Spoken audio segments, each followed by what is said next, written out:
Like many witches and occultists, I love tarot. I've been using and studying tarot for almost 20 years now, about half my lifetime.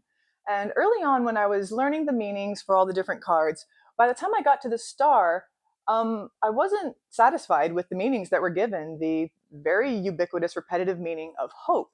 Looking at the imagery and the feelings I got from the card, I just felt like there was much more going on. And later, I would read Arthur Edward Waite's Pictorial Key to the Tarot. Arthur Waite being one of the co-creators of the very popular, the best known tarot deck, the Waite-Smith Tarot deck. And in that key, he describes that meaning of hope as a tawdry explanation. So let's go deeper and examine the star's true meaning, which Waite says is for prepared minds. So, is your mind prepared? Hi and welcome. My name is Meredith and I'm a sea witch, and this is part one of a close look at the tarot card, the star, and just what it really means. But before we get into that, let's first take a look at why the hope has been the most popular common interpretation of the card for so long. There are actually a few converging streams that have produced this star equals hope cliche. First of all, there was folk and Christian symbolism long before occult tarot. Think imagery like the Star of Bethlehem, the idea of the star as a guiding light, the hope of salvation, and so on. And then you have cultural practices like wishing on a star, and things like that combined with the star as a guiding light make the meaning of hope feel instinctively correct. So by the time occultists got involved, that equation was already baked in. And it was 18th and 19th century occultists and authors who started pinning abstract single word meanings onto each card. For instance, in the late 18th century, the Comte de Millais interprets the star in a biblical cosmogonic sense, as in the creation of the stars and fishes. And about 100 years later, Samuel Mathers, one of the founders of the Hermetic Order of the Golden Dawn, gives meanings such as hope, bright promises, and expectation. Shortly after, Golden Dawn papers describe the woman in the star as the daughter of the firmament or the dweller between the waters.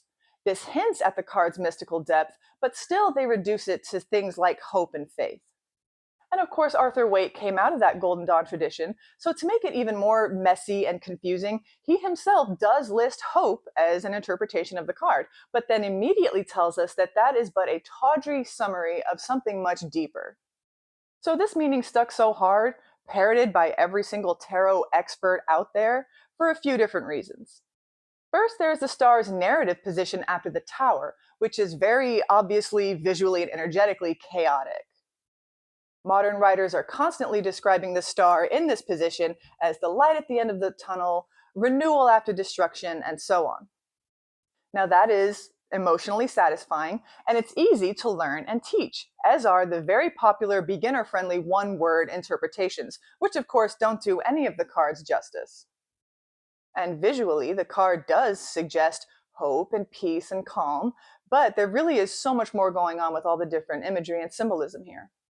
Another reason for this is the loss of Kabbalistic and deep mystical literacy, where the true meaning of this card is rooted. We'll be getting to that shortly. But first, if hope is such a tawdry explanation, why does Arthur Waite even list it as an interpretation to begin with? Well, he's writing for two different audiences at once here. On the one hand, the everyday fortune teller or casual reader who wants simple one word meanings. On the other, for the occult student who is after mystical doctrine. So, all that being said, just what is the mystical doctrine here? What does the star truly mean? Waite writes, for the majority of prepared minds, the figure will appear as a type of truth unveiled, but she is in fact the great mother of the Kabbalistic Sephira Bina, which is supernal understanding. Supernal meaning celestial, or having to do with the sky or the heavens. He attributes to the star the mottos, waters of life freely and gifts of the spirit. Phrases which offer much more mystical and spiritual insight, particularly the connection between water and spirit.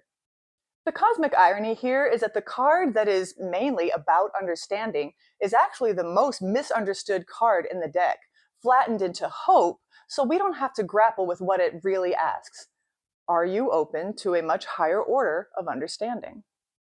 Now, in part two, we're going to look more closely at that meaning, specifically the water symbolism in the card, what it means when combined with star symbolism, and what it has to do with the overall meaning of the star.